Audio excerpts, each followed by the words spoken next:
sort of a multi-purpose site. There's a couple things going on here. This orange machine in front of me is a very small sawmill. Uses a bandsaw, so the blade is very thin. We purchased it just after Hurricane Iris came through here in 2001, October. There was a lot of there's a lot of trees knocked down on the forest floor, a lot of big trees. And of course, as you can imagine, living 6 miles down a muddy road, sort of in the middle of nowhere, getting building materials back here has always been a huge challenge, especially in the earlier days of the development of BFREE. So after Hurricane Iris came through, we decided to utilize the salvage timber that had fallen down. So we purchased this small sawmill, and ever since then are still collecting trees. That was 9 years ago. We're still collecting trees. The hardwoods are still in good shape. The softwoods have all pretty much rotted away, but there's still a lot of hardwoods on the ground. So when we're roaming around and we come across one every so often, we'll drag it over here.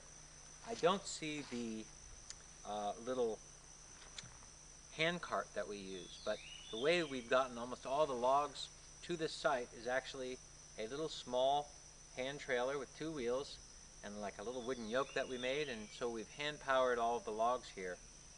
Some of them 1,500, 2,000 pounds. It takes a lot of work, but it's another way of us trying to live in a low impact way, because running a tractor through the forest causes a lot of associated damage, compacts the soil, so we try to tread a little bit lightly in our logging operations.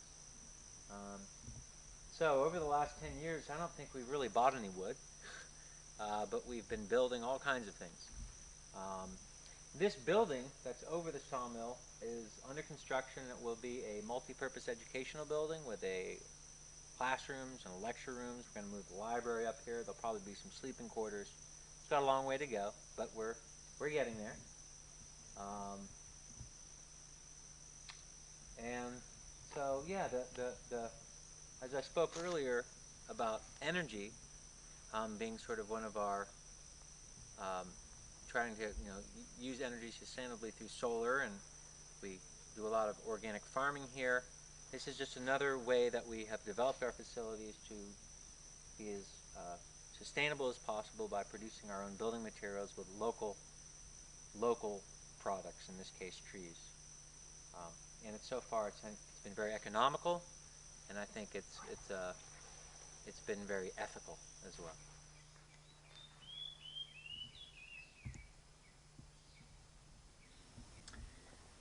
Here we are standing in the BFREE kitchen and dining room. It is a circular thatch building about 40 feet in diameter with a bay leaf thatch roof. We built it in 1997.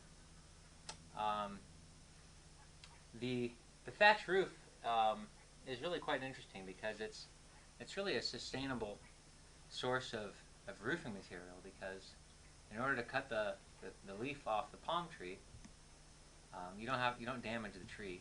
You remove the leaves, but the tree keeps growing and keeps putting them out. And believe it or not, a well-built bay leaf thatch will last between 10 and 20 years. I've even heard of some of them lasting over 30 years. This one's about 13 years old, and it's about time to replace it. Being here in the jungle and having a lot of shade and rain, it wears a little quicker than maybe if it was in a different environment where there was more sun. The leaves would dry out faster after rain. In any case, we can seat about 45 people here. Back here is the kitchen area where our lovely local kitchen staff prepares all the food, and we're very lucky enough to eat well. I think it's important to eat healthy and well when you're back here, because we're very active, and you can't just run down to the local corner store and grab something to eat if you're hungry. So we do our best to feed our visitors good, healthy food. A lot of whole wheat in the diet, a lot of organic vegetables, fruit, mostly vegetarian fare, but the occasional meat dish like chicken or fish. Over here we have sort of the lounge area of the dining room. There's some hammocks to sit. There's a pretty comprehensive library with books on birds, reptiles, amphibians, mammals, insects, plants, and about everything in between. There's also a wall here of maps of the area. We compost all of our organic waste, which goes either to the chickens or to our vegetable gardens.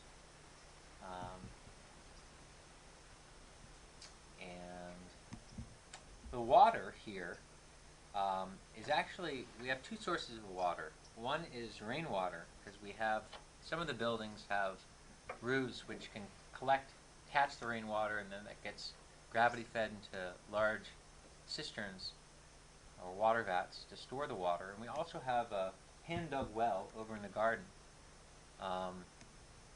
which we use a little small solar water pump to pump that water up into the water vats during dry season when the rain's not falling much.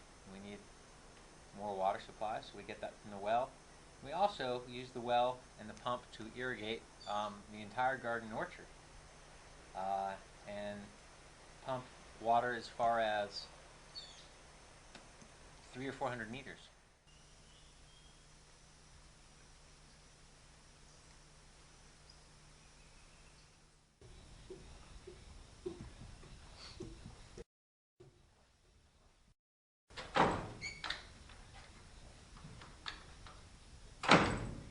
We're standing here in one of my favorite buildings here at BFREE, which is the residence of our botanist, a gentleman named Stephen Brewer, who is kind enough to fund this building.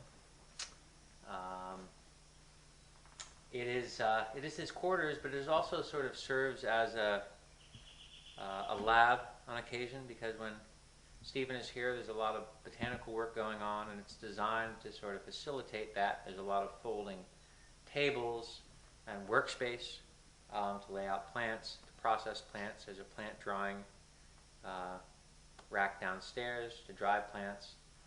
There's also a storage room for a lot of lab equipment and equipment for botany. One of the interesting things about this building is that the entire building, all of the wood, I should say, is all wood that's been salvaged from this property and milled here, including even the flooring and the siding. We were able to mill it to size, and with a router turn it into flooring and tongue and groove and all of that stuff. So it's really been a long but very enjoyable process watching this building unfold.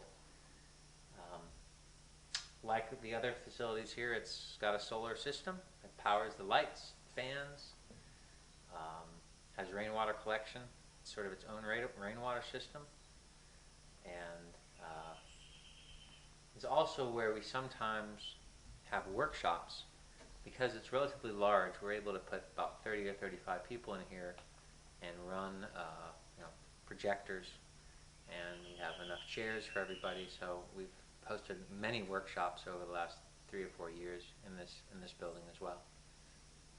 So thank you, Stephen, for funding this, and we've done our best to build it to your specs. And if you ever come to BFREE, I'm sure you can come and enjoy this beautiful view. You can sit here on the stand or sit here on the porch, and oftentimes look right out the window here at howler monkeys and the fig tree next door, or watch the birds fly by. It's a lovely place to work.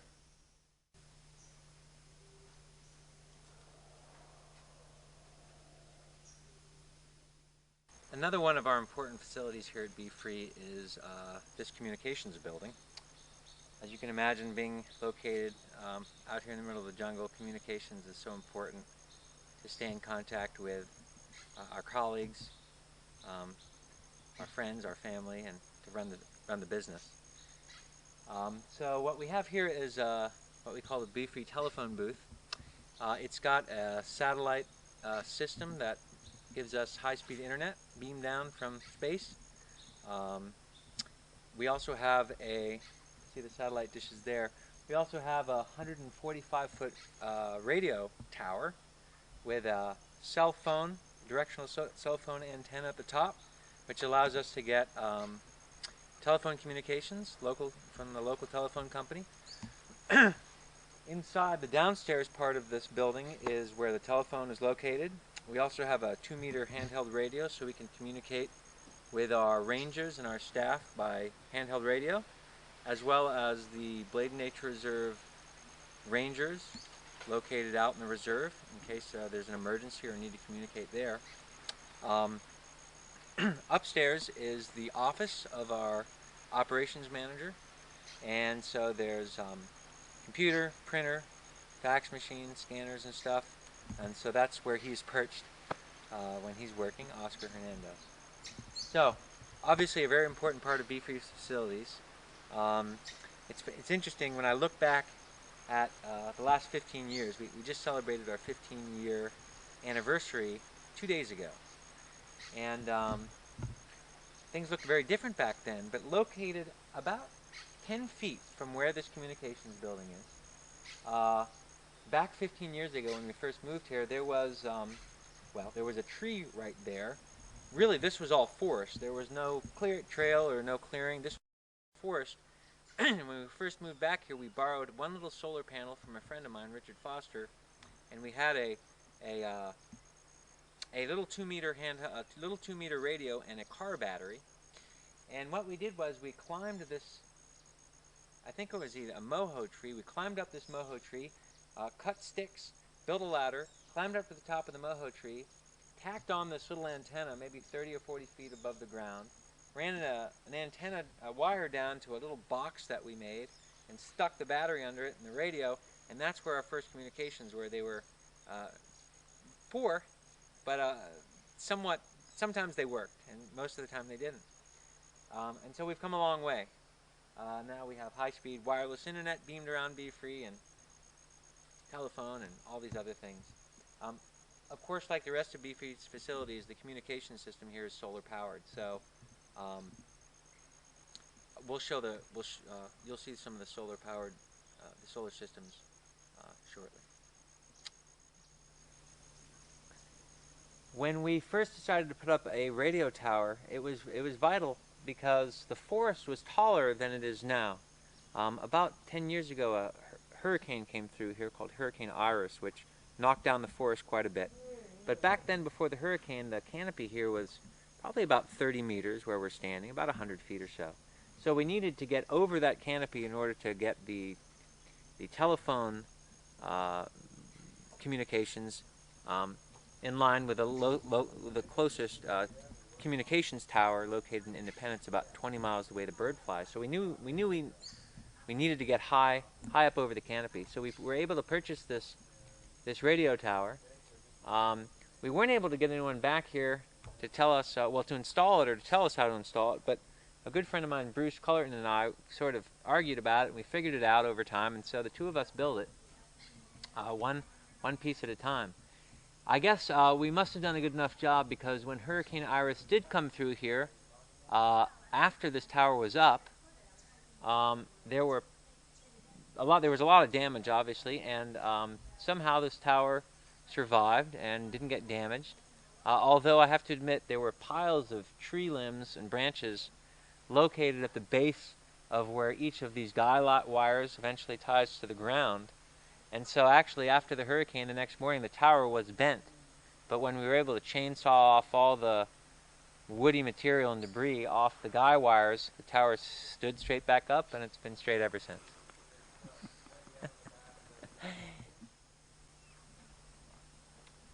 One of our missions here at BFREE, in addition to providing research and educational opportunities and engage in conservation work here in Belize, is to develop and manage our facilities here at the research station in an environmentally friendly manner as possible. And we do that through many different ways.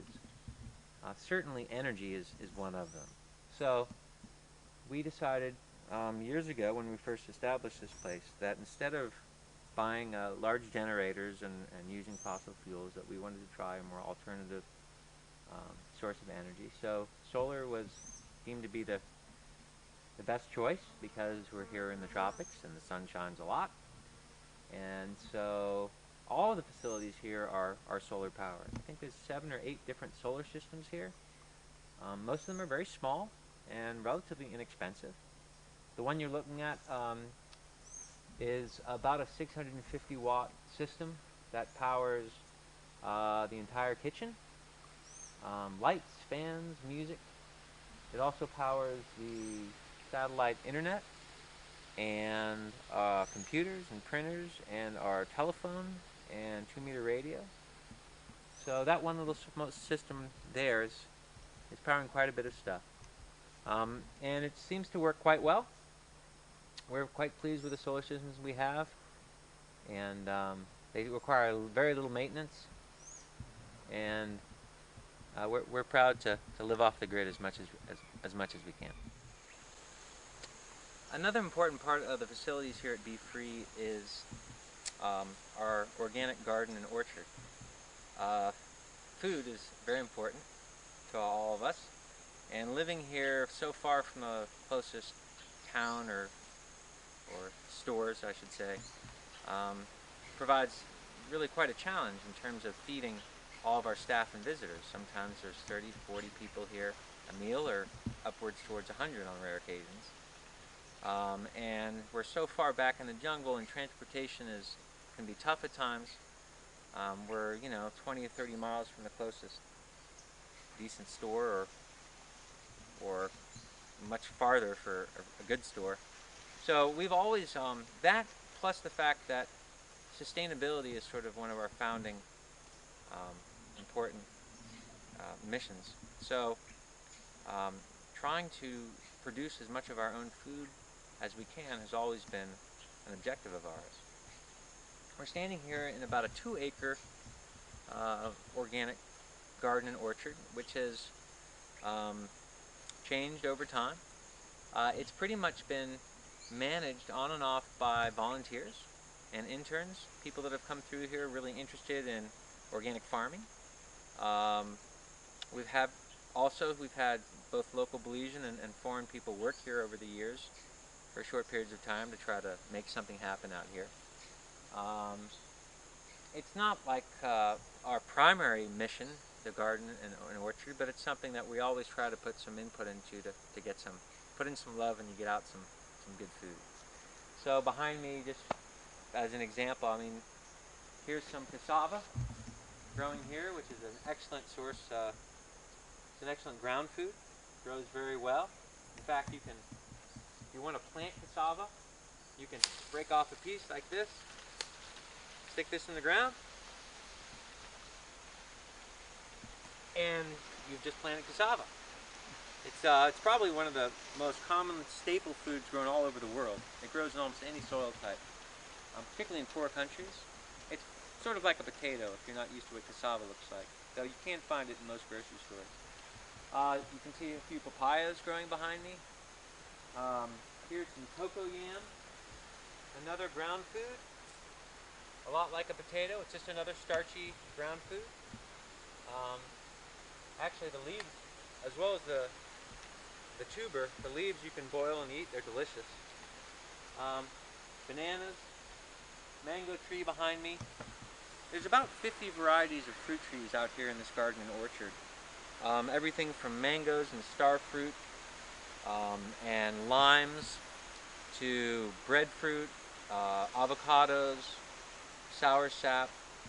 The list goes on, and cashews. So there's always something out here giving us food. And periodically, when we have volunteers around, or the energy, we also grow sort of more of the showy vegetables you might be accustomed to eating at home, like tomatoes and sweet pepper and broccoli. We've grown all of that quite successfully.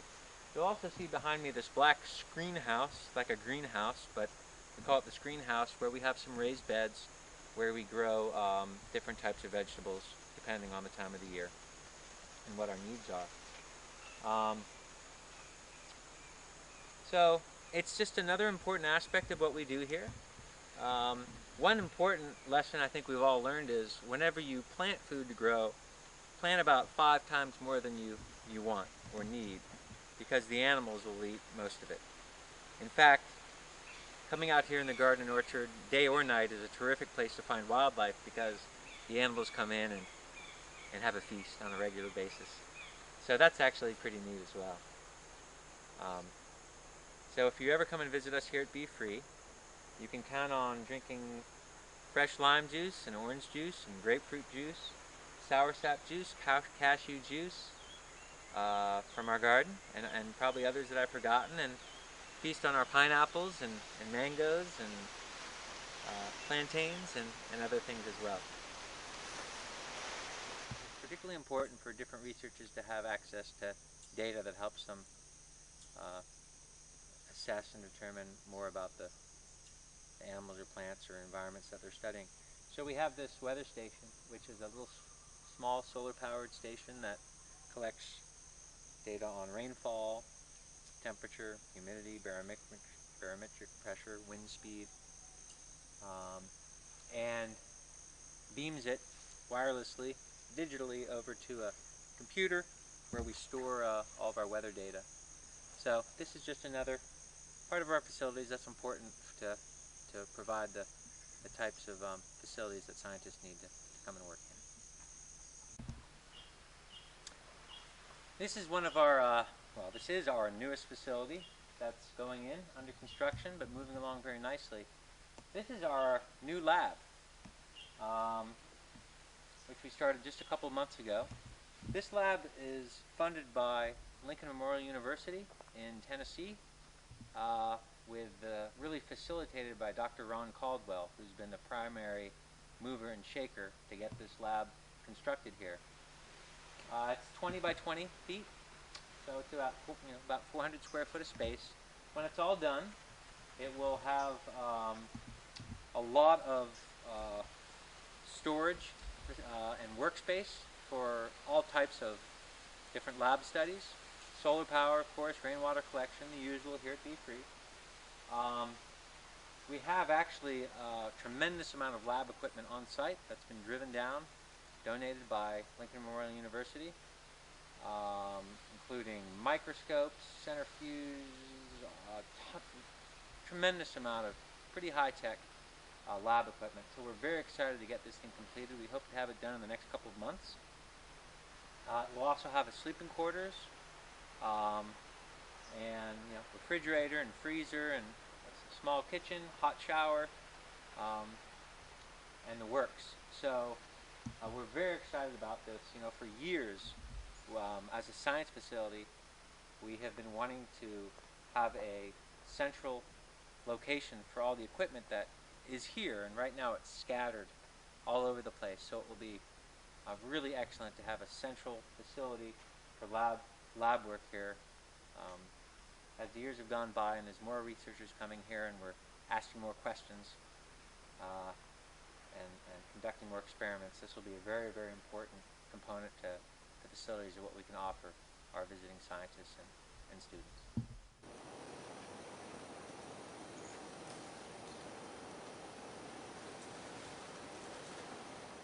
Another very important part of our facilities here at BFREE is, of course, the ability to house our students.